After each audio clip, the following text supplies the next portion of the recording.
Welcome to Above Replacement Radio. I am your host, Chris Gianta. I might be becoming a bad baseball fan who can't enjoy the romantic things because of advanced statistics. 15 years from now, I want to be on the early baseball committee. Over there on the other side of the screen is Daniel Curran. I literally have the Fangraphs hoodie, the baseball reference t-shirt, just repping some stats, you know what I'm saying? It's not necessarily Hall of Fame.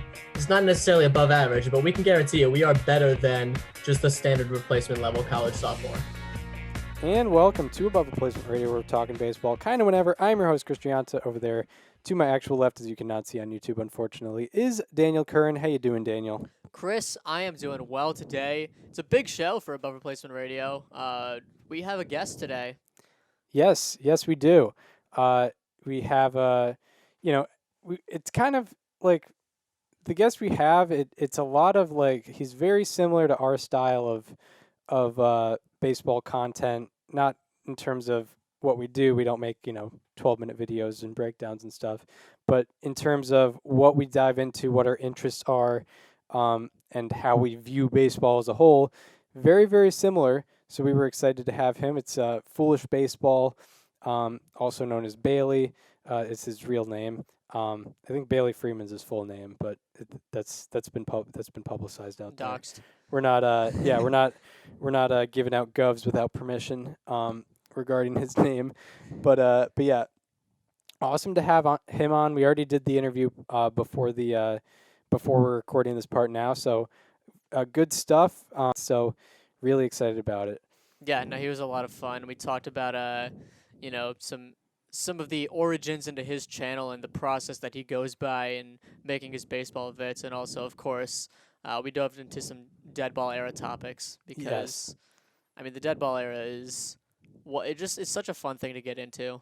Yeah, and it's so amazing that like so much of it was tracked statistically. Mm-hmm. Like the fact that we talked a little bit about the Union Association during it. The fact that they kept all those stats for the Union Association at some point in the year 1884. In the year 1884, where no one really had any interest in the league, but they were still able to find that Fred Dunlap hit 412 with a 1069 OPS in a league that had a 588 league OPS. They had to have questioned the reality of that season when they first found it, right? True, I think so. They just made this guy up. Yeah, no, yeah, that's a creative player. That's for sure. But yeah, so we will not keep you waiting any longer, as here we have our interview with Foolish Baseball, aka Foolish Bailey. Featuring my How About That for this episode, and Chris is Slightly Alarming. Yes, we have a How About That and a Slightly Alarming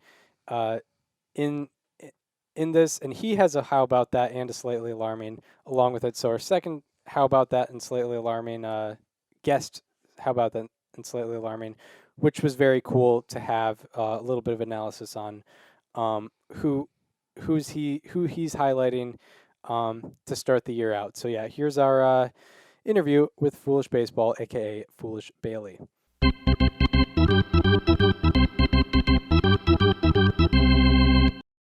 All right. So, if you don't know who the man is on the screen, I don't believe you.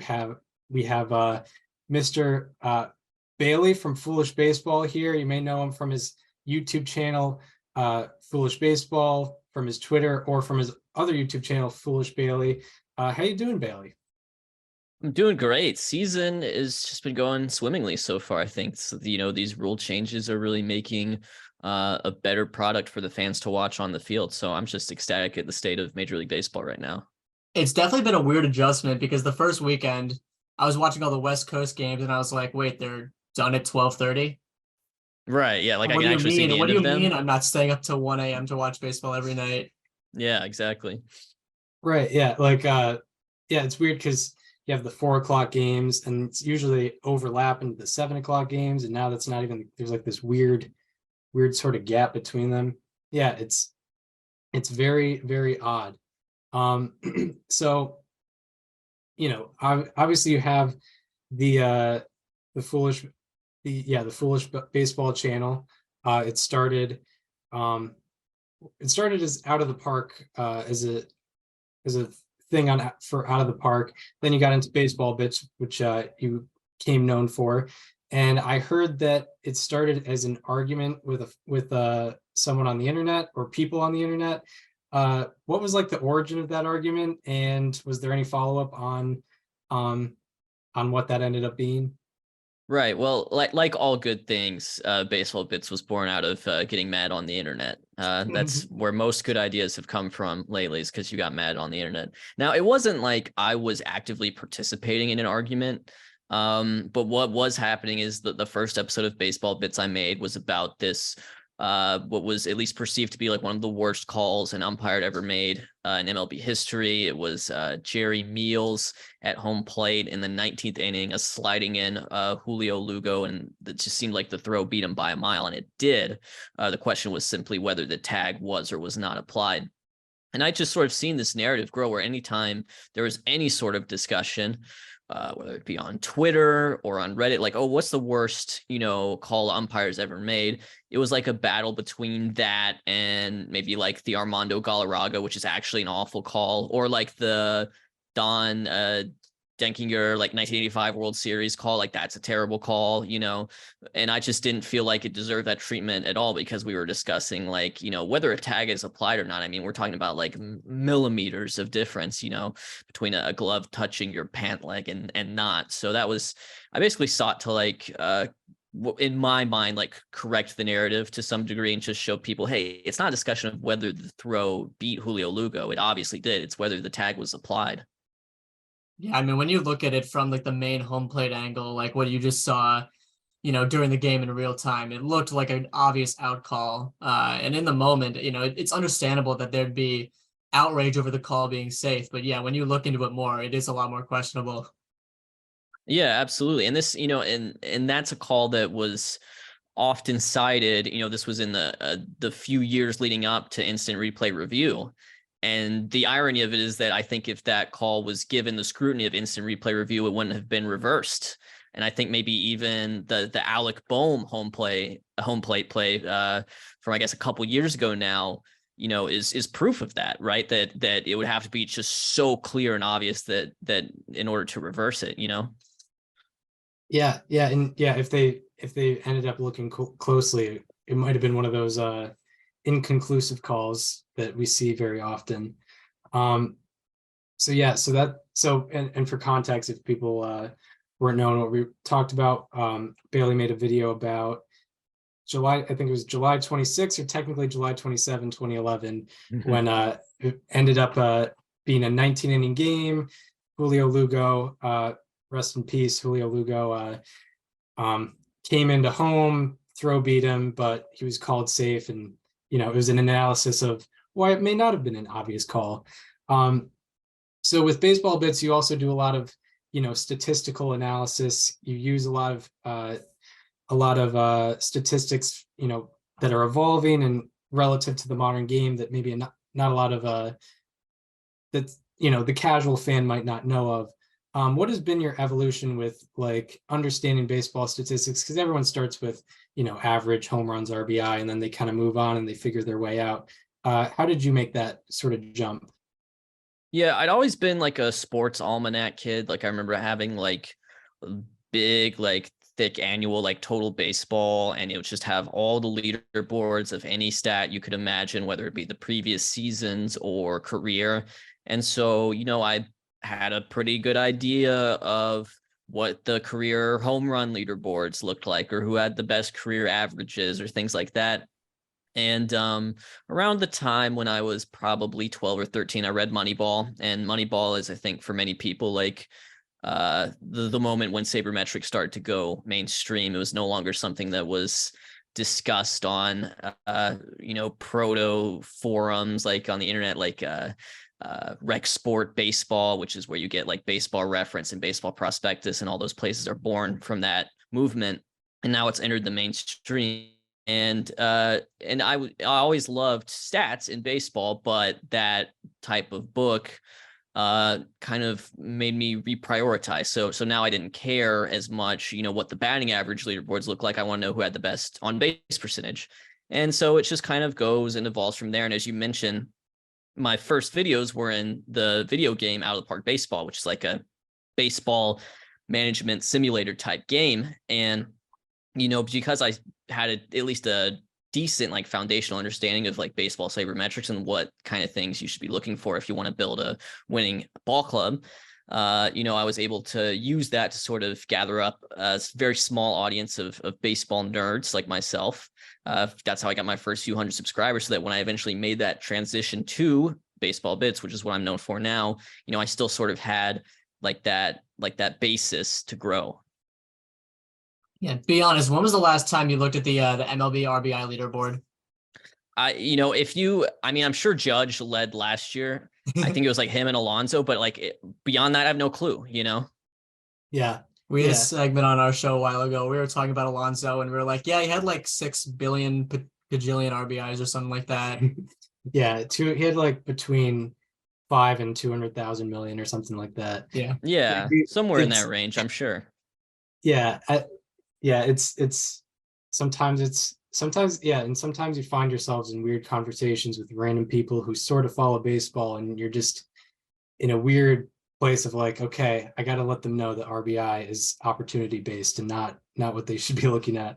Well, it's interesting too when you find yourself in kind of like a trivia scenario, and they're like, "Oh, Bailey knows baseball. This is great," and they'll be like, "Hey, who won the batting title last year?" And I'll be like, "Oh no. All I know is who had the most F4." It's very funny. Right.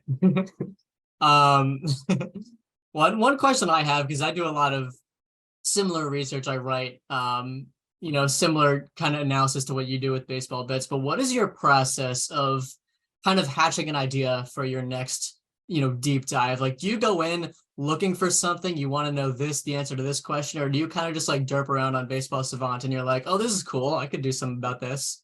Yeah, definitely the second one for sure. Yeah. I have like a pretty natural curiosity when it comes to baseball stats. Even if I wasn't a content creator, I'd still be, as you said, derping around on Baseball Savant or Fangraphs or what have you. So, and eventually you just come across like interesting outliers. And so that's where a lot of my video ideas are born from. These are outliers, and I try to like keep a decent amount of variety. So I might do and I might say, okay, I want to do a video about a team next, or I want to do a video about like a season versus like a stretch of games versus like one game or something like that. Or maybe I do, my most recent video is a good example of this, did a video about like 1920s and 30s baseball. So, generally I just look for outliers, and I also try to like keep things fresh. So I wouldn't want to do it so like every single video is about just like one player, for example. Yeah. What's like your favorite thing that you've just found on accident? Probably like the best one that like in terms of like leading to a video is probably like the Rod Barajas video, the catcher who can't throw, and it's actually maybe even seeing a resurgence in relevance just with the way some of these catchers are having trouble controlling the running game now in 2023 with the larger bases. That discovery is just, wow, here's a guy who had like a awful season. I think it was something like 96 stolen bases allowed versus like 4 or 5 caught stealing or something awful like that. And then to see that idea like evolve into, well, the catcher can only do so much if the organization's policy is to not control the run game at all and to simply focus on executing pitches. So yeah, in terms of like discovery, that definitely stands out. That's maybe my favorite video I've made still to this day. Right. And going back to the advanced stats and trying not to be on an island, what I'm curious about is, obviously you have a large following, a lot of views. How do you make sure that everyone knows, everyone understands what you're talking about? Maybe they came into a video not knowing what weighted runs created plus was. How do you make sure to keep everybody on the same page in a video like that? That is one of the biggest challenges I face. If I like weighted runs created plus or OPS plus, the thing about YouTube is you want to grow, right? So the people who are subscribed to me, they already know that. But the people I really should be appealing to if I want to grow is the people who aren't subscribed to me. And maybe this is the first foolish baseball video they've ever watched. And maybe this is the first time they've been exposed to this type of baseball thinking. So yeah, I don't know if I have a great answer to that. It's just, it's difficult because I have to be really cognizant while I'm writing the video. What's the experience going to be like for a long-time viewer of the channel, but also a first-time viewer of the channel? So I kind of have to put myself in the viewer's shoes, because at the same time, like, if you're a longtime subscriber of mine and you're familiar with these stats, you're gonna be like, yeah, we get it, Bailey. 100 is average. You've said it a billion times. Like, why do you keep saying it? This is just like dumb filler. So it really is kind of a tightrope act.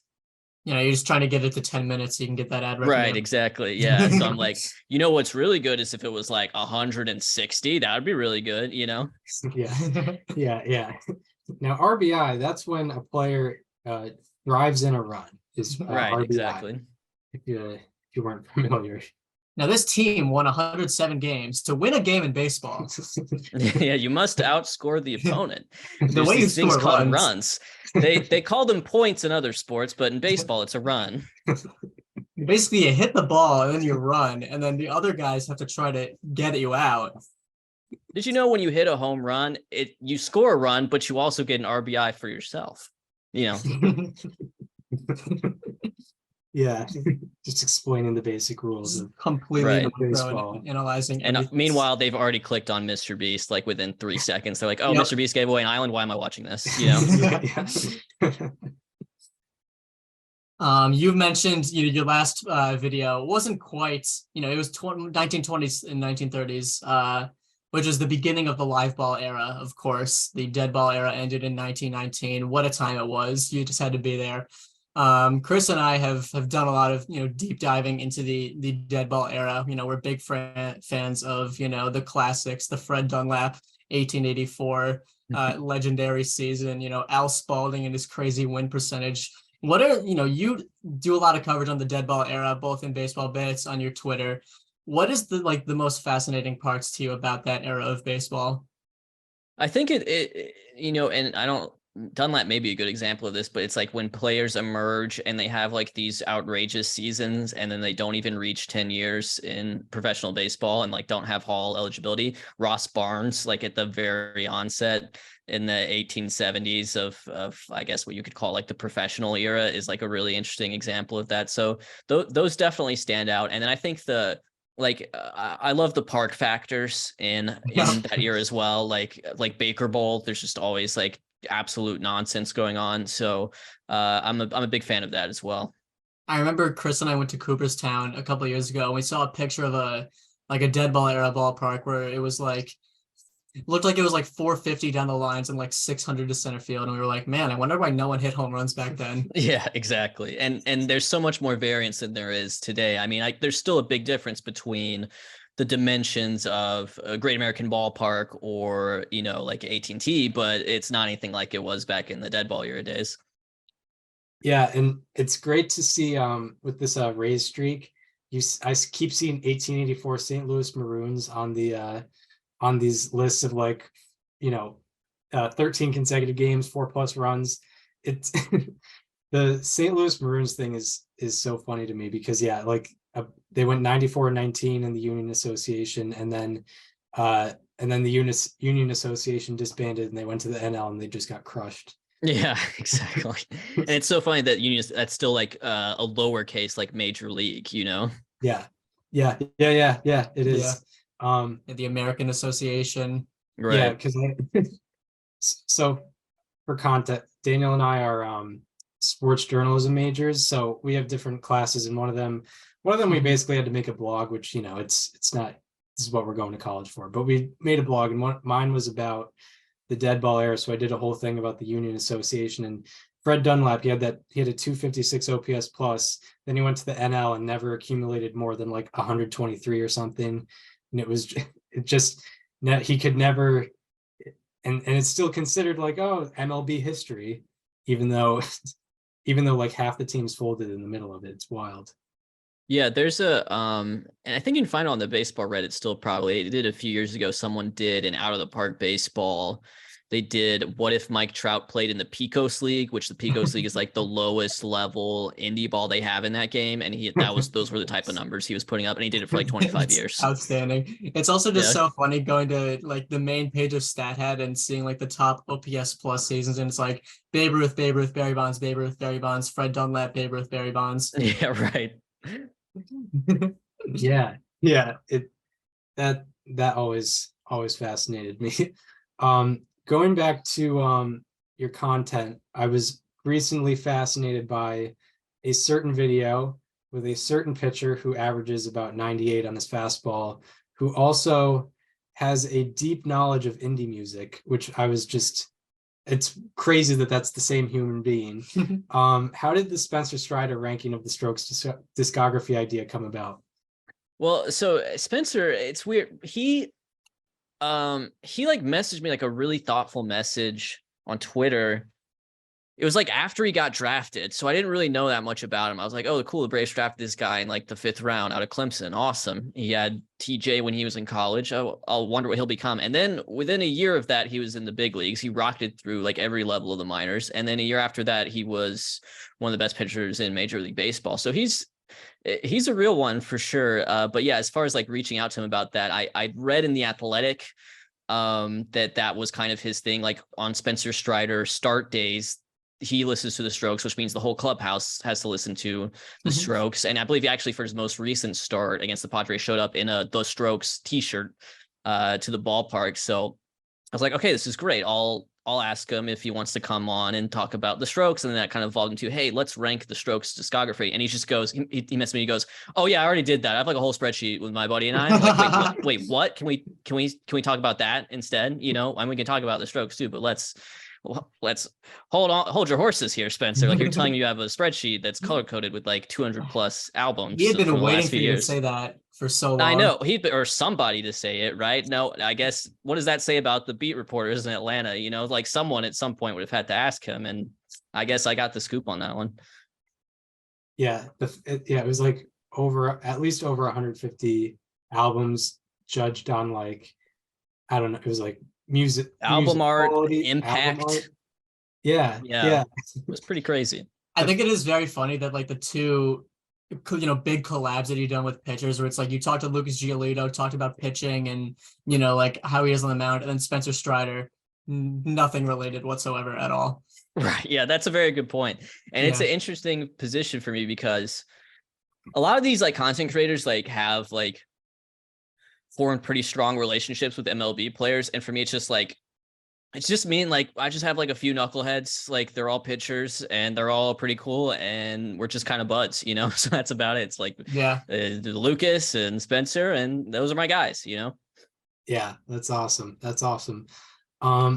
So yeah, on to we messaged you before this to see if you wanted to prep it all.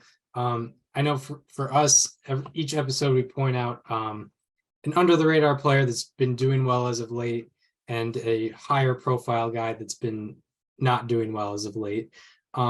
We have names for the segment. It's called, one of them,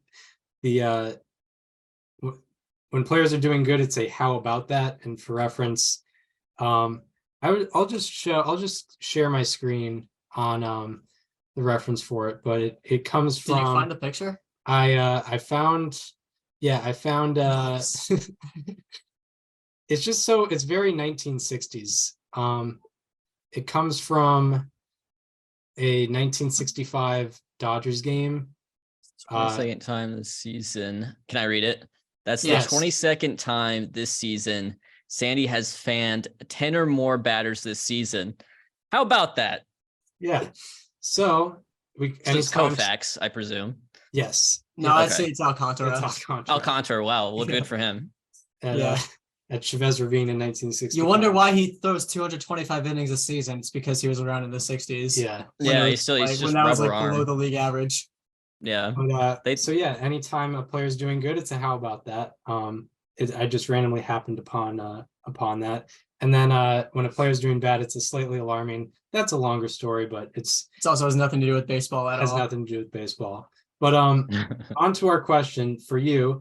Who is a player under the radar who you've seen been popping off this season. Chris Bubich in Kansas City. What's happening? He looks incredible right now. This is a guy, and he's part of this like Kansas City Royals like youth movement that never really took off. They developed Singer, and that was it. Jackson Kowar, and then Bubich and all. Like, none of these guys have ever looked good at the major league level. And then this year, I mean, it's 2 starts. He looks incredible. Like, the shape of his pitches is totally different. He's getting like way more movement, way more velo. I was just out of curiosity on Fangraphs. I was looking at, who has like the best swinging strike rates among the starters in MLB, or at least with the guys who have 2 starts so far, because we're about 2 trips through the rotation now. And first is DeGrom, obviously. Second is Chris Bubich. And it's unbelievable, like a total transformation. Like, he may just be a beast now, So I'm going to say Chris Bubich, pitcher for the Kansas City Royals, is how about that? All right, Chris Bubich. That's Tom Hamilton, if you were curious. Very good. Yeah. He had 6 shutout innings with 9 Ks yesterday against the Giants. Yeah, and like 3 hits or something like that. Like, he's pretty unreal right now. He had a pretty decent outing there in his first home start of the year. Or no, wait, it was on the road. He's for the Royals. His first road start of the year. Yeah, we might briefly dive into ours for this week, if you don't mind. Yeah, go for it. Yeah. So my how about that for this week is Brian Anderson of the Milwaukee Brewers. He had himself quite a week, and he's having himself quite a stretch to begin this year. He is slashing my analysis is a little more I guess like research oriented, but he's slashing 370, 486, 741 for a 1226 OPS and a 225 OPS plus for the season. All of those rank in the top 13 among the 199 qualified hitters across the majors. And it was also the first 9-game stretch in his career, which he debuted in 2017. So he's been going about 6 years strong now, where he's had 7+ walks and an OPS above 1225 in any 9-game stretch. 6 of his 18 batted balls so far this year have been barrels, and that gives him a 33.3% barrel rate, which is completely normal and will be sustained throughout the season. It is the 5th highest among the 234 hitters with at least 10 batted balls and at least 1 barrel. Throughout his career, he has never had an outside swing percentage above or below 28%. And in 2023, so far, it is at 24.7%. So he is chasing less. And thanks to that, he has a 20% walk rate. So he's taking a lot more pitches, making better swing decisions, and he's walking a lot more. 50% of his batted balls have been up the middle straight away, which is obviously better this year because, no shift. Batted balls up the middle are going to be a little more friendly towards hitters. Anyway, he's one of 36 hitters to have at least half of their batted balls be up the middle. And on those batted balls, he is hitting 750, slugging 1875, which is a year. And he has a WOBA of 971. Each of those rank in the top 3 among the 310 hitters with at least 10 batted balls. So that is my analysis on Brian Anderson. Yeah, so Brian Anderson. We'll get into your guy that you're slightly alarmed with, and I'll do mine afterwards. So who is someone who's a bit higher profile that you were concerned with so far this season?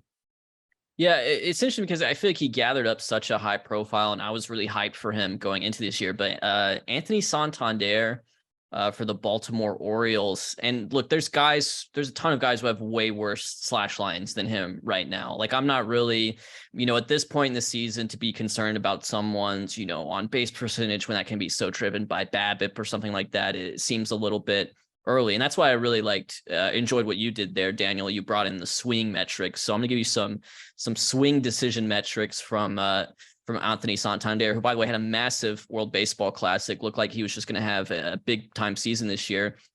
His O swing, 35% last year, now up to 45%. That you don't want to see that. That's without any significant change in the Z swing. That's how much you swing in the zone. So he's just chasing way more. His contact is also significantly down. He went from 80% last year. Now he's at 73%. And when he's hitting the ball, he's crushing it. But right now, he's 32.5 on the strikeout rate, just his 7.5 for the walk rate. I think he's a really good hitter. and I think he can turn it around. But that's got me thinking that some of the gains he made in plate discipline, dating back to last season when he had this great like full season for Baltimore, might have to pump the brakes on that a little bit, at least in the early goings of this season. Yeah, Anthony Santander. Slightly alarming. Because yeah, Slightly alarming. Yeah. Slightly A alarming. very appropriate name for 9 games into the season. Right. Yeah. Because you don't want to, we're not on till it's not like a DEFCON 1 type deal, right? It's just that it's slightly alarming. We're not digging up gravestones after the first 9 games of the year. Sometimes we do though, but that's very occasionally. Yeah. But yeah, and yeah, he was someone because yeah, he was one of your 5 hitters to like on right. Yeah. on the Foolish Bailey channel.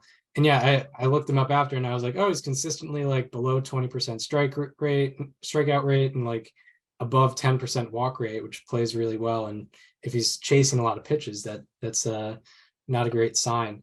So my slightly alarming, I think anyone who's watched any Blue Jays games would understand this guy, but Brandon Belt in 6 games, he's 1 for 23 with a 207 OPS and 15 strikeouts and 25 plate appearances, which is a 60% strikeout rate. Out of 274 qualified hitters on StatCast, his 119 expected WOBA, 096 expected slugging, and 061 expected batting average all rank last out of 274. His whiff rate is 35.5%, and he has swung at 6 sliders and whiffed at 5 of them. So that's been really troubling him. So Brandon Belt is my Slightly alarming. So yeah, that's our players to highlights. It's second time we've had a guest players to highlight segment, which is very honored to have you be part of that for sure.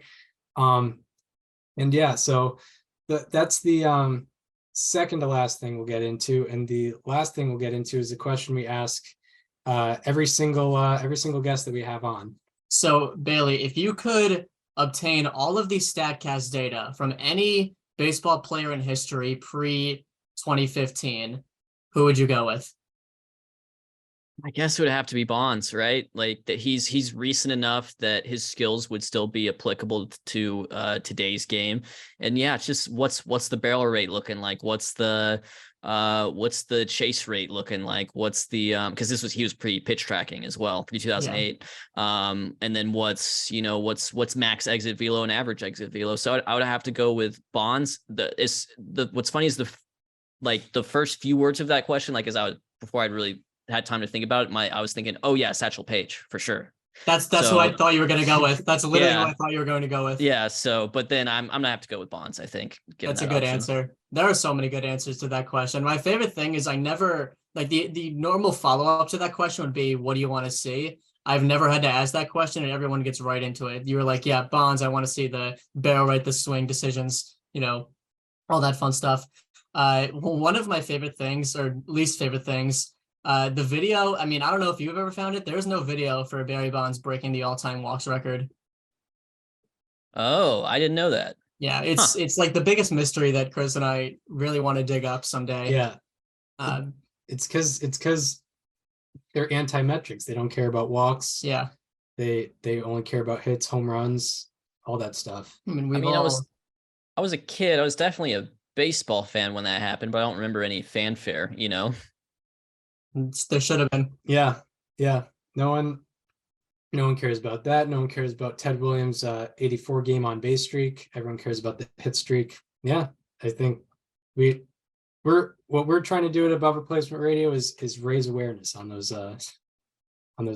big issues of the world. What always kind of stuck in my craw a little bit was like that because this is like a traditional counting stat that people should care about, but I feel like no one cares that Ichiro is like the single season hit record holder and that he broke George Sisler's record, and which at the time was like 80 years old or something like that. Like when Bonds broke the single season home run record, that record was like 3 years old. And, before that, it was like 48 years old or 47 years old. Ichiro broke a record that was like 70, 80 years old, and it's hits. It's not like not, an on base streak or anything. It's hits. People care about hits, Right. Yeah, that is interesting. I think part of it might be that like people are sort of unfamiliar with like who George Sisler is, and also it's a Yeah. St. Louis Browns player. Gosh, if it Like, was Ty Cobb historically the instead, worst maybe people would franchise. have loved it. Yeah, exactly. Right. Yeah. Just listen, the St. Louis Browns, like they're an otherwise irrelevant franchise, but they had some guys. Like they had obviously For George sure. Sisler. They had Chris and I loved the first 30-30 season, which of course was 1922, Ken Williams. Nobody else did it until Willie Mays. Wow. Didn't know that Nobody one. nobody remembers that. Yeah. No, we found that playing a Sporkle quiz. Yep. We had no idea. We had no idea who the guy was until we took the Sporkle quiz. But yeah, it was like, who's okay? Oh, wow, this guy really did it. Somebody did it in 1922. That's crazy. Yeah, no, Yeah, it that was- is crazy. It's wild. Well, yeah. Anything else? That was all I had. Yeah. All right. Awesome stuff. A pleasure to have you on. Really appreciated you. Taking the time and giving us some good quality content. Maybe clicks. Who knows? We'll see about it. But yeah, really happy to have you on. It's been a pleasure. All right. Thanks for having me, guys. Thanks, Bailey. See y'all. See ya.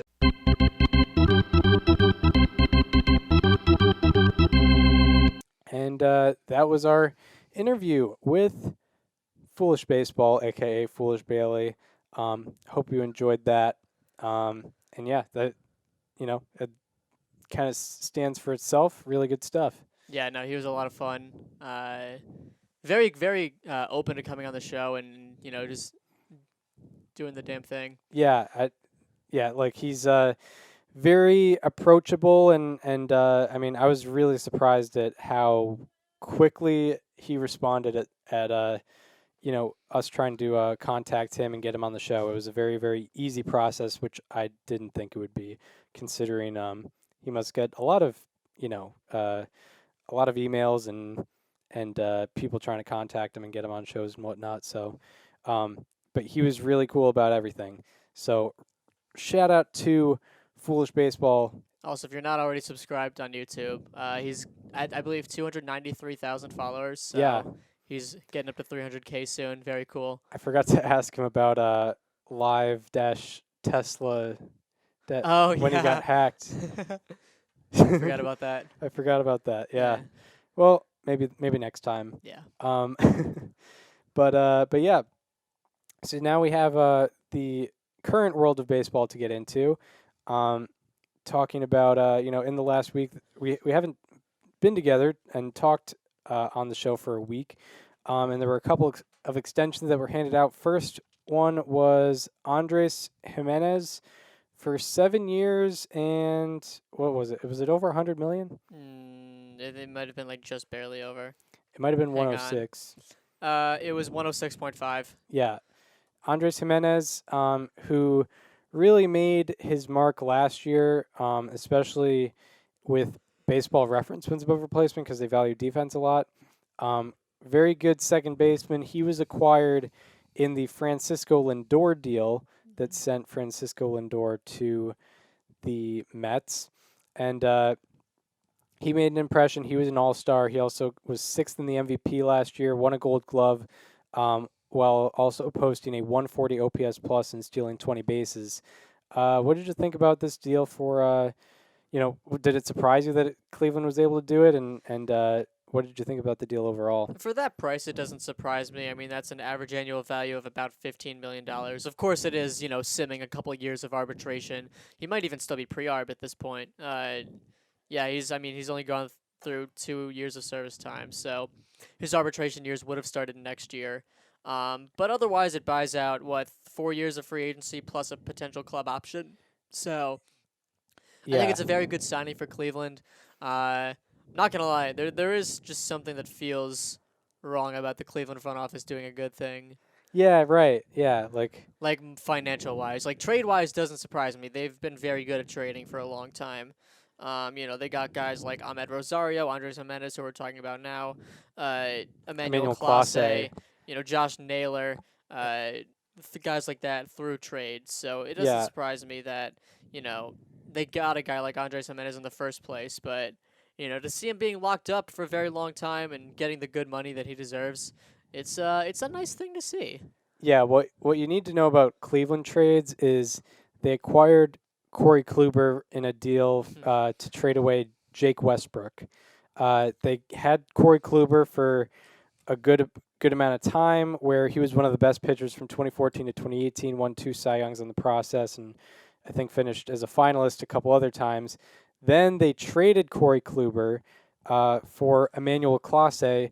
Kluber pitched 1 inning with the Rangers. Emmanuel Clase is currently probably the best reliever in baseball, And everyone thought the Kluber trade was awful, including us. very much including us. Yeah, we that was one of our, that was in the first few months of us being a show.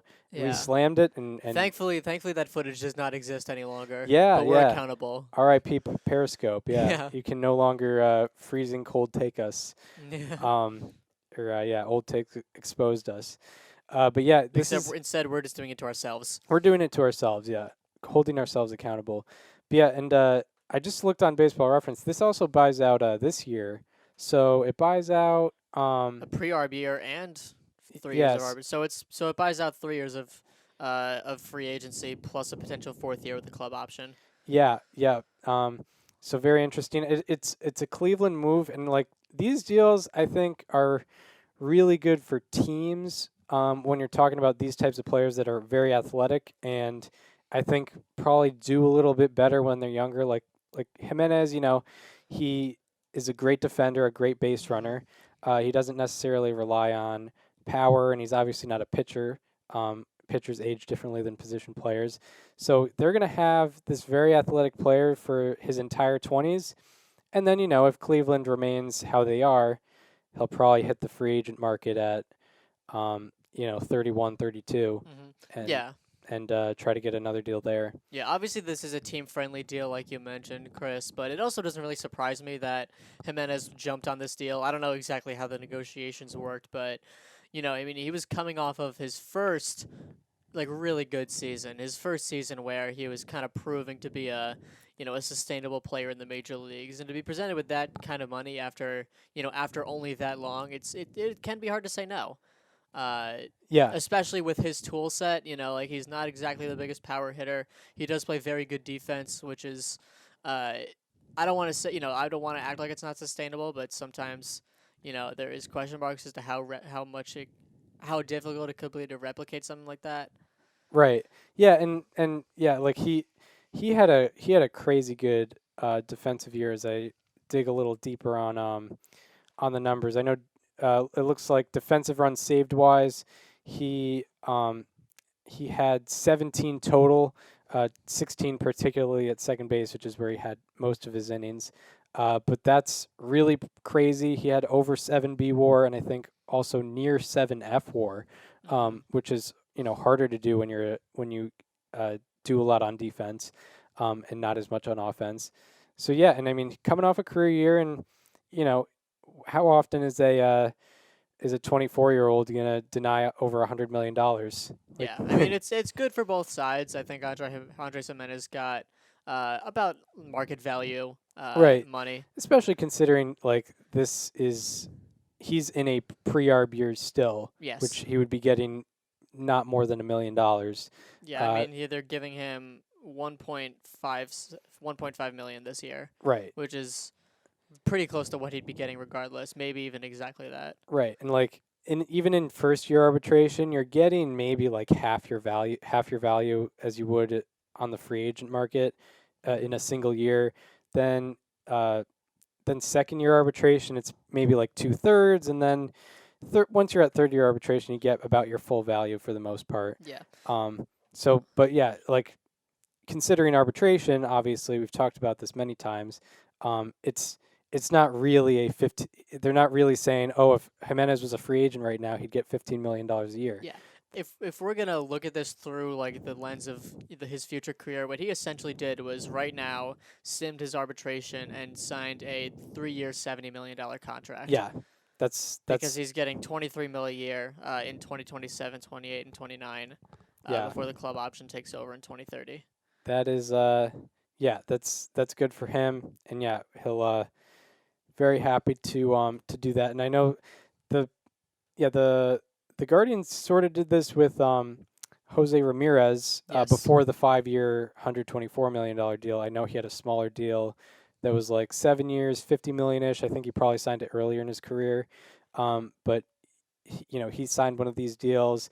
I think they might have had Kluber on one of these deals that sort of took him, a little bit beyond free agency. So Cleveland does this, and it works out for them. They don't have to pay a crazy amount or a really long deal that goes into their late 30s. But yeah, overall, very good for both sides. And the other deal came from San Diego. We're much more used to seeing them spend money. But Jake Cronenworth I think he got a 7-year deal as well. He got it's very funny seeing the players with guaranteed salaries page on the roster resource for the Padres and having to scroll all, down for it. He got a 7-year, $80 million extension, and he's also at year 3 of service time. So he's buying out. It looks like not this year. It looks like it starts. Yeah, it next starts. year. It starts in 2024. So he's buying out 5 years of free agency and simming the next 2 years of his arbitration, and getting about $12 million per year, beyond the ARB years. So Yeah, another pretty good deal for San Diego. Not the most money they've spent on a player, but yeah, they're keeping a player for the long-term future. In Jake Cronenworth, who's been pretty sustainable as a second baseman and just infielder, utility infielder for 3 years now, going on 4. yeah.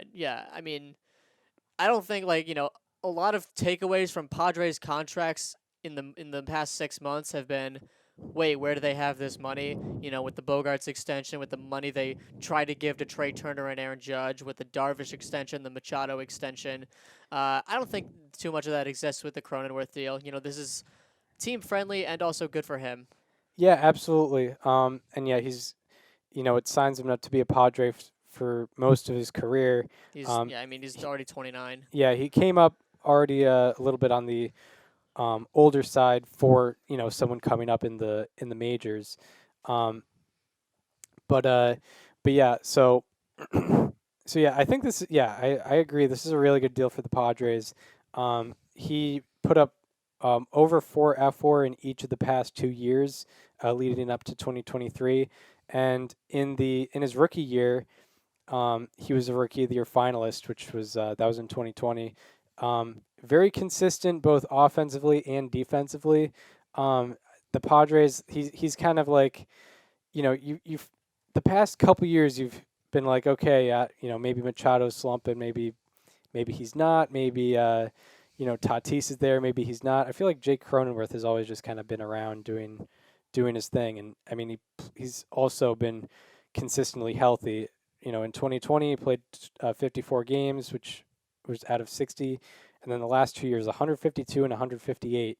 So he's been extremely reliable for the Padres the past couple years, and I think he probably could have gotten more.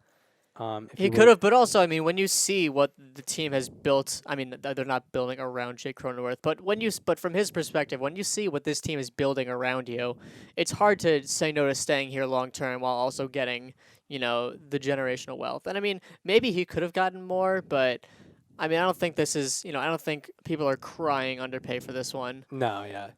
And, it does buy out arbitration, Yeah. as you mentioned, so it's going to be a little bit cheaper. And for a guy that played over 500 minor league games, had to switch from being a pitcher to a position player, like he's had quite the coming up story, to look at that money being put on the table for the next 7 years. Again, it's hard to turn that down, especially when you're being put on a team that expects to contend through all of that. Right. Yeah, that's I don't think Jake Cronenworth wants to find himself at age 36 playing for a 70-win team. true. Which, who knows, maybe that still might happen. But, right now there's reason to believe he won't be doing that in San Diego. True. And yeah, I mean, this prevents him from going on the free agent market at age 32. Exactly. Which, if, say, a couple bad years happen, that's not a great market to be in.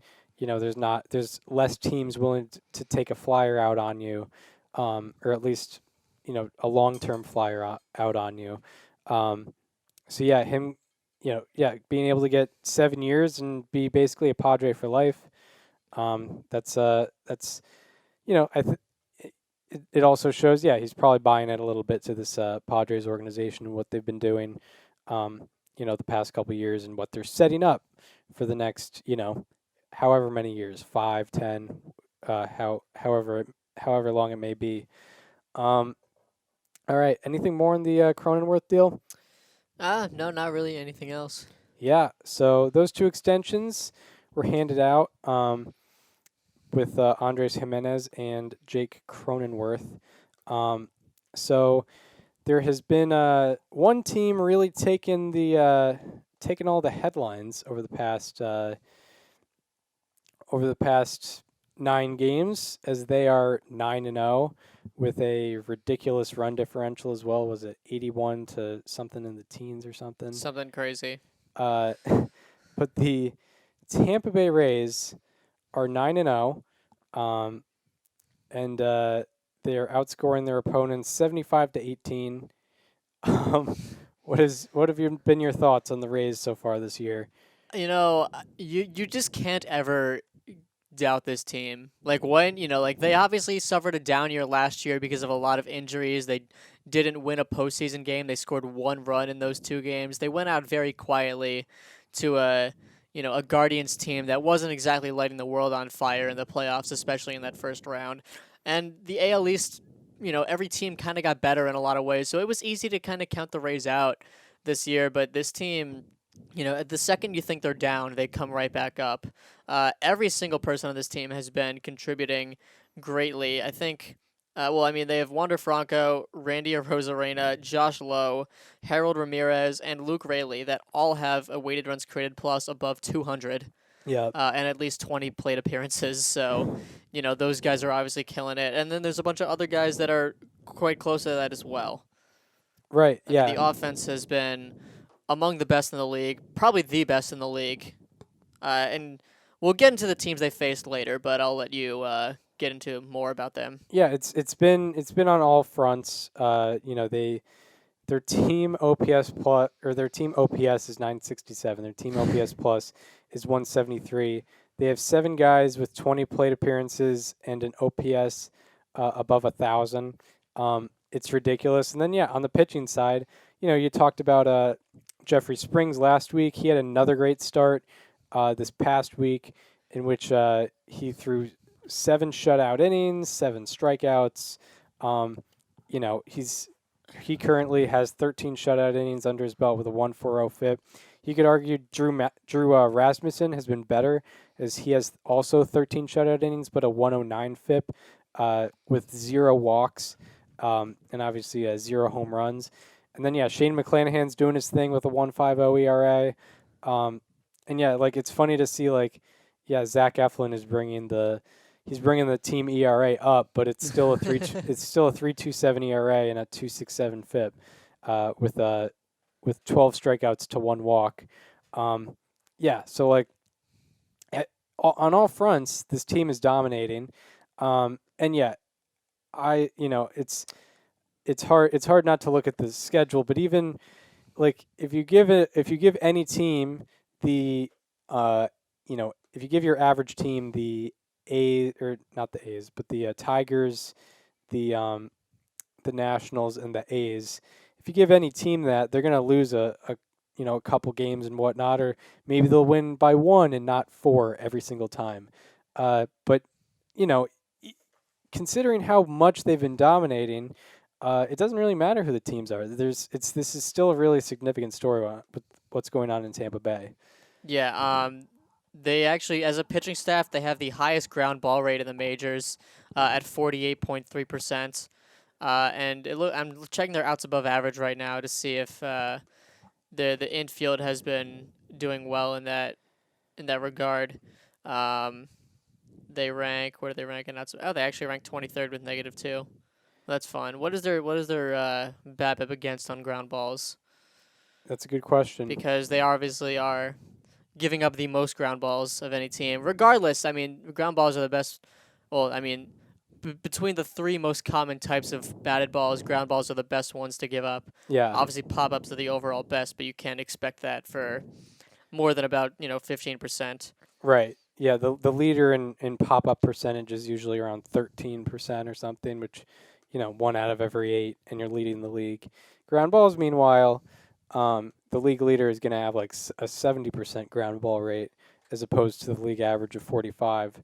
But yeah, like the Rays are kind of showing us. The Rays, by the way, have a 198 BABIP against on ground balls. Interesting. That Yeah. is below the league. The league average BABIP on ground balls is 248, which is like not even close to. They're just like barely where it moved from last year. Yeah, it's a 7-point increase, I think. Yeah. We'll see about it. We'll see where it moves. I think. Yeah. I do think you set the over under at 250. I think. Yeah, I do. By the way, think this is getting a little off track, but I do think we're going to see one of the bigger offensive years in recent memory. Like, are we getting to 2019 levels? I don't think so, but I think we're getting closer to 2019 than we are to, say, 2021. Yeah. Where the league, when the league OPS is around like 715 or so, I think it was. Yeah, we'll put a bookmark on that because I do want to maybe get into that because there have been some weird fly balls. If you mentioned, Yeah, the one from the last night's game between the Padres and Braves on Sunday Night Baseball. Ha-Sung Kim hit a ball, a curveball off of Lucas Litke, left-handed reliever that was in the dirt, almost could have hit him. It wasn't going to hit him, but it was not far off, and he kind of golfed it into the Braves bullpen. Eddie Rosario tried to make the catch over the wall, but he just missed it by a little bit. It was a playable ball, but that's not a pitch that you normally see getting hit out, unless it's by like a Giancarlo Stanton, an Aaron Judge, a Joey Gallo type. Yeah, guys whose max exit velocities are 120. Yeah, right. And Ha-Sung Kim took that ball out. Yeah, it's yeah, it can be very interesting. I was trying to look at the home run to fly ball ratios and whatnot, but going back to the Rays, I think with why I technically put them as a sleeper team, even though I had them third in the AL East, but I thought that they could break out, and I'm not even saying necessarily they're going to go out and win the division based on this 9-game sample. However, what I was saying, why I was forecasting them to do a lot better than last year was, the potential comebacks of Wander Franco, Brendan Lau, and that's what we've seen. We've seen Brendan Lau. He has a 464 on base percentage at the moment. A 198 weighted runs created plus. Yeah, 1036 OPS. Wander Franco has a 223 OPS plus, 351 average, 1157 OPS, and then and I pointed out the starting pitching too, which has been unbelievable outside of Josh Fleming that one time. But when you look at Springs, Rasmussen, McClanahan, Eflin, they've shown why they're a real dangerous threat in the AL. And they're still waiting on Glass now. Yeah. Like that Fleming will be put in the bullpen, and Glass now will come in, maybe around May or something like that. So yeah, there's still more to come with the Rays. But yeah, it'll be interesting to see what they have in store because I know they start with the Red Sox tonight, which for 4. Yeah, for 4. Yeah. Which they're not a they're not necessarily a top contender, but they're also not the A's, Nationals. Yeah, or they're Tigers. going to be the best team that the Rays have faced, and yes, they faced the. Did you see my tweet yesterday about this subject? I tweeted a very important point that no one seems to be bringing up. Yes, they did face the Tigers, Nationals, and A's, but all 3 of those teams made the playoffs in 2012 and 14. Yeah, what we're forgetting is the Rays took out Scherzer and Verlander. Yeah. And not the Mets. They took out it was the Tigers. Yeah, the Tigers. They took out prime Sonny Gray. Yeah. AJ Griffin. Gio Gonzalez. Yeah. With the Nationals or A's. I don't know. Yeah, Bryce Harper. Drew Storen in the bullpen, closing it out. Yep. Adam LaRoche. Right. Yeah, they silenced the bats of Josh Donaldson and yeah. And prime Miguel Cabrera. Brandon Moss. Brandon Moss. Yeah, Miguel Cabrera in his Triple Crown season, actually. True. Yeah. Those are some great teams. But back to my actual point. Yes, they played 3 of the worst teams in the majors. there's no denying that. There's no, I mean, there's no trying to spin that into like actually they're good. At least at this point, you can't really do that. But the Rays did what they were supposed to against those teams. Not only did they do what they were supposed to, but they did it with an exclamation point. Like if we ran those series back and the Rays went 6-3, they won. They lost one game to each, or even 7-2. You're still saying, yeah, that's good. Yeah. They did a good job. No, they went 9-0 and scored an outrageous amount of runs and let up so few runs. Yeah, they're winning by an average of 6.3 runs. Yeah. Like they are doing more than what they're supposed to against these teams. They are completely dismantling them. Right. And yeah, hypothetically you go, not to dive into numbers or like numbers and odds and, making this a probability class, but the Rays were probably favored in every single one of those individual games.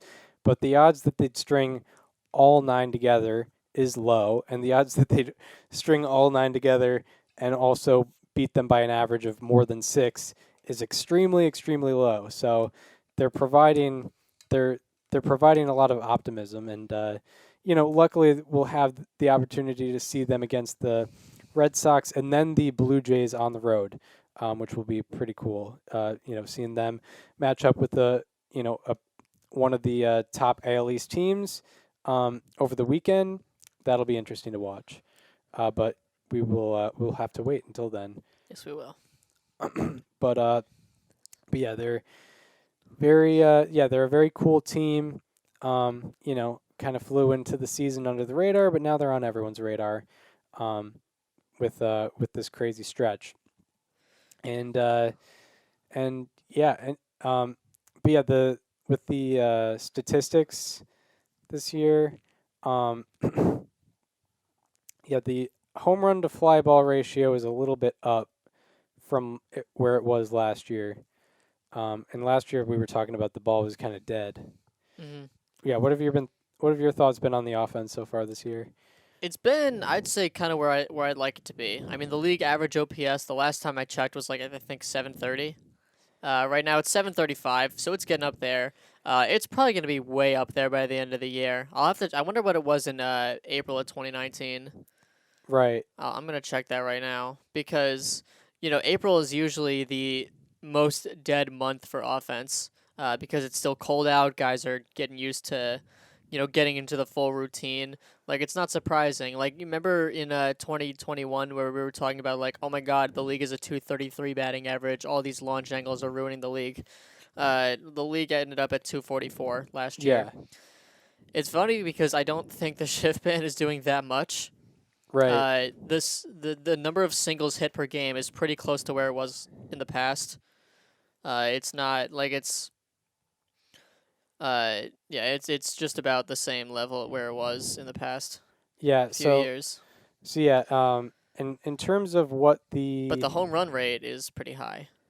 In terms of what the home run to fly ball ratio was in the full season of 2019, it was over 15%, and it was 3% higher, 3 percentage points higher than it was now. But I am curious at what the April 2019 ones, because obviously, and especially in the Northeast or the North, where like with the Cubs playing or Detroit, it's harder for the ball to get out because it's colder. Ball travels a little slower.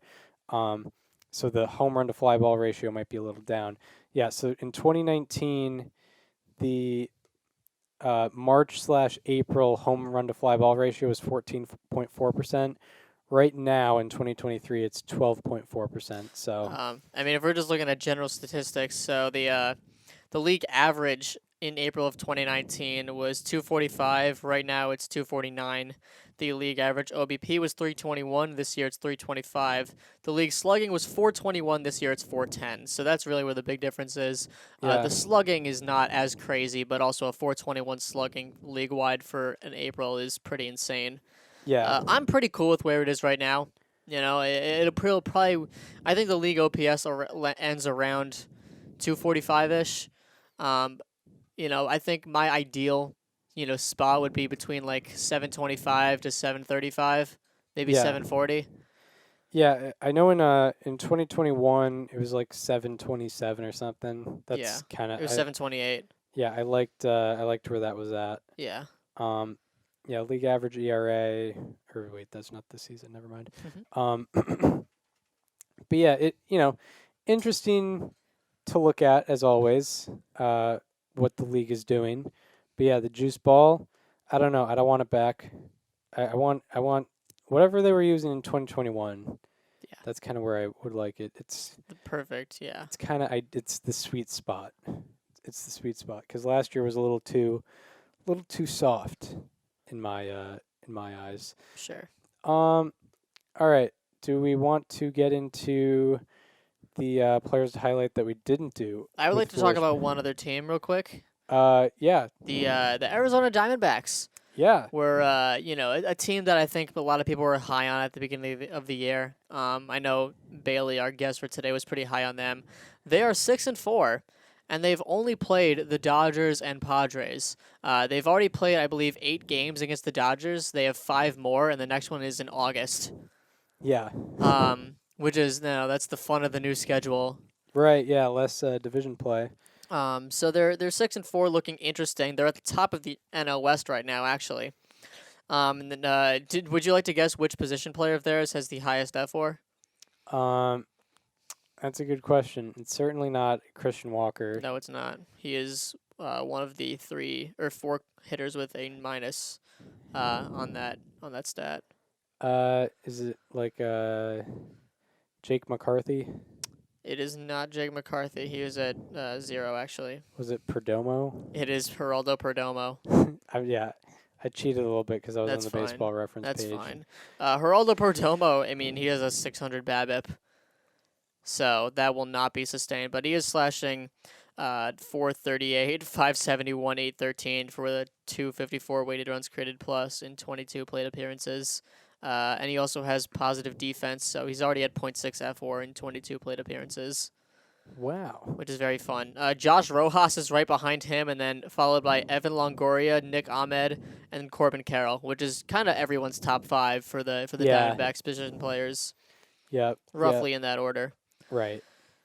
Yeah, Right. so that's what everyone was thinking. Pitching wise, they actually don't look as great. They have I believe an ERA in the 6s on the season. They have a 5.28 ERA, I believe, but when you're facing the Dodgers and Dodgers and Padres, expected. it makes sense. It's the fact that they are winning those games against this team. Yeah, they have a Yeah.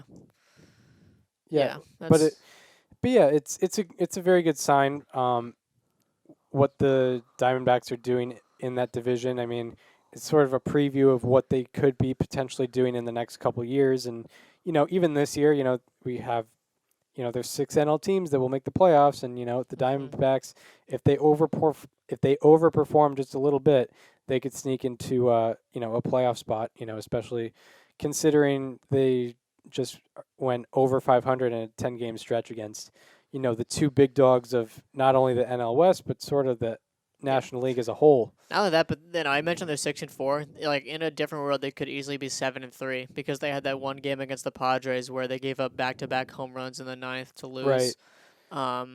Yeah, I mean, like they just played through the toughest part of their schedule and came out 6-4. That's very encouraging. It is very encouraging because I feel like that's where a lot of sort of outsider NL West teams, that's where they sort of fold. Mhm. But this didn't happen. Granted, usually the Dodgers, they're like a June, July, August team, but they're a really good team. They have your James Outman thing is sort of almost coming true right now. Yeah. But yeah, there's a James Outman thing happening, and but the Dodgers look like a good team, but the Diamondbacks are still able to hang with them. That's a really good sign. Yeah, I mean, you gave the example of like this is when teams kind of fold is when they're facing the tough part of their schedule. The team that I think of is the 2021 Mets, where they faced the Dodgers and Giants in both of their series against them in 4 series in a row, where it went like Dodgers Giants or something like that. Mm-hmm. And yeah, they kind of folded in that time span. Yeah, I think of like I feel like the Rockies have been that team like to just face the Dodgers and it just not go well. Yeah.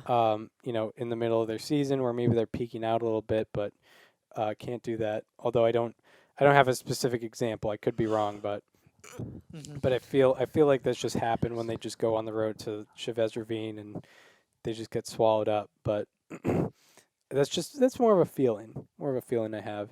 But yeah, the Diamondbacks. I was tempted to put them in third place. Daniel did put them in third place for an NL West prediction, and yeah, that's looking like a good bet at the moment. Um, Although, yeah, the Giants, I don't know. I haven't kept up with the Giants too much. They had their 16-run game against the White Sox, but I They don't know too did. much else. Logan Webb has looked pretty good. Yeah, Yeah. as expected. As expected. And then he had I think he had the most strikeouts on opening day, but he also gave up 2 home runs. So his F4 neutralized. Yeah, yeah. Yeah. All right. Do we want to get into the rest of our players to highlight? Yeah, obviously you already saw my how about that was Brian Anderson. Chris's slightly alarming was Brandon Belt, and now you're going to see the rest of what we had to prep for this show. Yeah, I'll start with my how about that, which was also Brian Anderson. Yeah. But yeah, I definitely didn't go as deep as Daniel did. 9 games, 370 batting average, 1227 OPS. That's what the MLB.com page said. Fangraphs is at 1226. Yeah, they have some weird rounding stuff sometimes. Like his OBP and slugging should add up to 1227, Yeah, right. but Weird sometimes that stuff. happens. I think my slightly alarming did the same thing actually, where it didn't add up properly. Right.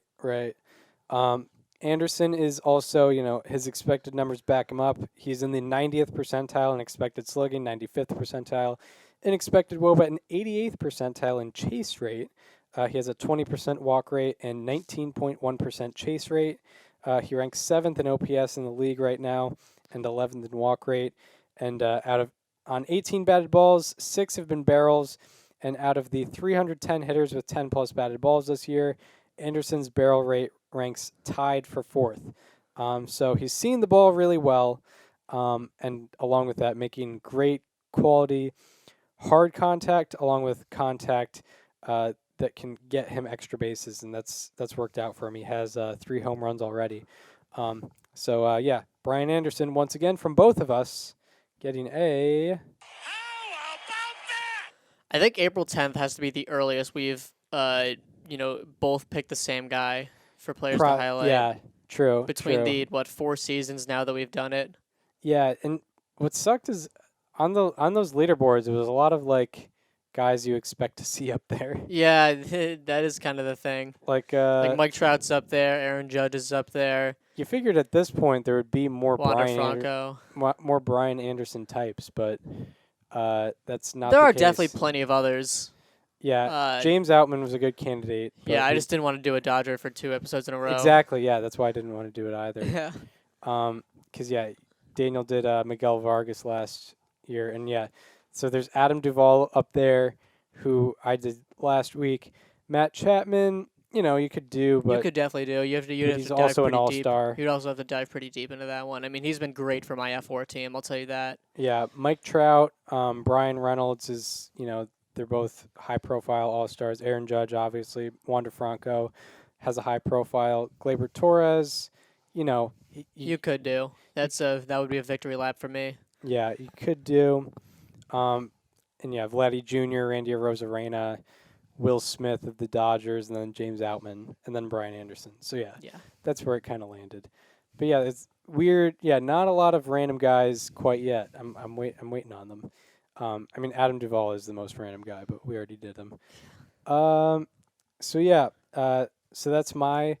How about that? What was your slightly alarming? My slightly alarming was Kyle Schwarber. Definitely not a random guy at all. No. Although definitely a random guy to see at the bottom of the leaderboards, especially very true. Especially at the leaderboards in walk rate. After having accumulated a walk rate of double digits in each season he's played in coming into this year, Schwarber has a 2.6% walk rate this year. He has 1 walk in the 9 games that he's played. Overall, he is slashing 158, 179, 342, 522, although it maybe could be 523, but otherwise, that is a 37 OPS plus, not very good. 23.1% of his batted balls this year are at or above 65 degrees. That is the highest rate in the majors. Almost a quarter of his batted balls go 65 degrees in the air or higher. That's not good at all. Another, I referenced outside swing percentage again. His outside swing percentage this year is at 40.7%, and his previous career high was 30.2%. So right now he's chasing 10% more than he ever has in any season. His overall swing rate is 53.8%. His previous career high was 44.6%. When you're a prolific hitter like Kyle Schwarber is, swinging less is actually better because usually Kyle Schwarber usually puts good swings on the ball, and he is this year. He's still doing very well in barrel rate and, in expected slugging because he does, hit a lot of line drives, or fly balls rather. But other than that, he's not looked very good to start this year. Yeah, Kyle Schwarber. Slightly alarming. Yeah, he kind of ebbs and flows sometimes, but when he flows, everybody notices, and especially Red Sox fans. But I understand to a degree for sure. But yeah, a quarter of batted balls going 65 degrees. Like 65 degrees is well beyond a pop up. Mm-hmm. That's like a pop up's pop up. Yeah. Yeah, that's pretty wild. Yeah, so that does it for the players to highlight. And yeah, we will get into a preview of the week ahead, where I will be looking at series to watch over the course of the next few days. Daniel will be looking at the day-by-day pitching matchups.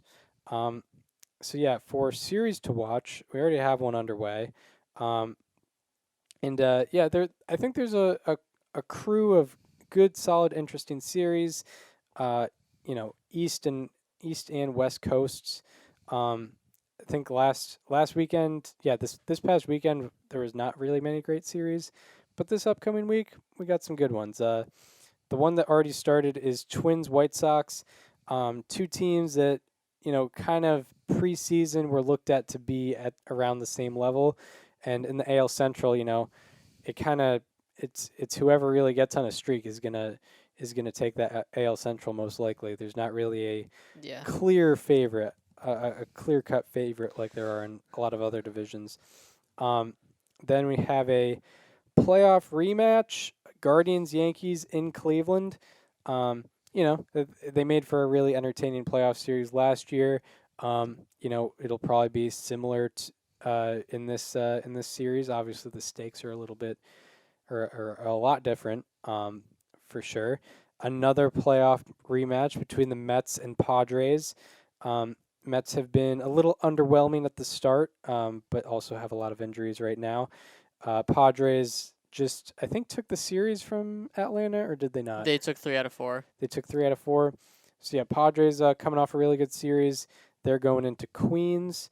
And then the last series I'll just briefly highlight is there's really only one time of the year where this would be relevant. Because, the Pirates are hosting the Astros, and you figure, Astros rout the Pirates every time.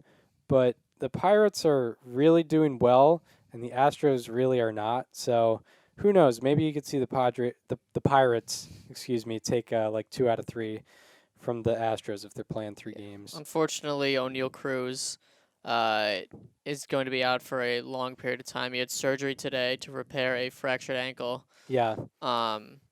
I don't know if that's a this year return thing. I don't know if we have to wait till next year, but it's going to be a while for him, which really sucks. Yeah, it's pretty bad. Although, I don't know, like it was considered a fracture, and like, I don't know. I've heard a break is like better than a sprain. I'm no sports doctor, but yeah. It's not good news either way. Daniel, what are the pitching matchups. matchups you're looking at? So already underway today is Dylan Cease versus Kenta Maeda. That game will probably be over by the time you're listening. But Shane Bieber is pitching for the Guardians tonight against the Yankees. JP Sears and Kyle Gibson are facing each other in A's Orioles. Actually, a pretty interesting matchup. Framber Valdez versus Roansy Contreras in Astros Pirates. Roansy Contreras looked really good in his last outing against the Red Sox. Sandy Alcantara will be facing the Phillies tonight for the Marlins. That game is in Philadelphia. You have Graham Ashcraft facing the Braves for the Reds. Graham Ashcraft throws over 100 miles an hour. Luis Castillo is pitching for the Mariners in Wrigley against the Cubs. It's very fun seeing these weird matchups like Mariners Cubs. Never forget the John Lester walk-off. Yeah, yeah. Zach Greinke and Andrew Heaney will be going against each other in Royals Rangers. You have Steven Matz and Herman Marquez facing each other in Cardinals Rockies at Coors. You have Wade Miley and Zach Gallen going for each other in Brewers Diamondbacks in Arizona. Julio Urias versus Logan Webb in Dodgers Giants.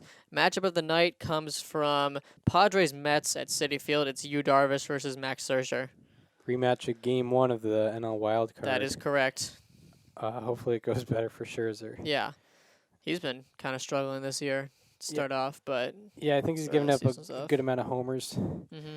But yeah, and it's good. At the start of the season here, we still get some like 1-versus-1 matchups. Well, because Darvish went 5 in the rotation. True. Yeah. So some of them are thrown off, but in this case, it worked out. Exactly.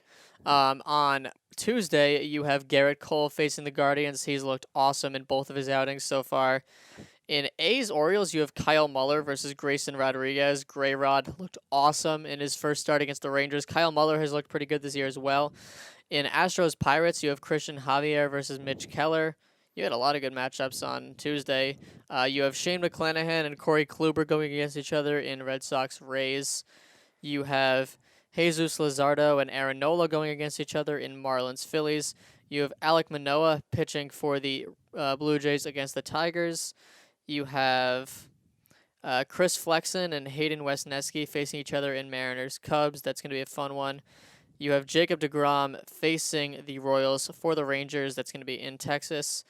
You have Josiah Gray and Shohei Ohtani facing each other in Nationals and Angels. That's going to be interesting. You have Dustin May and Alex Wood facing each other in Dodgers Giants. You have Corbin Burns and Merrill Kelly in Brewers Diamondbacks. Matchup of the night, I did already mention it, but I think I'm going to put Christian Javier versus Mitch Keller there. I'm going to do it. A couple of youngsters. I'm going to do it, Chris. Watch out, folks. He's doing it. Yeah, they said I wouldn't, but here I am. On Wednesday now, you got I'm just kind of just looking through to see here. Oh, that's a good matchup. Yeah, that's matchup of the night. All right, so you have Jose Urquidy versus Rich Hill in afternoon Astros Pirates.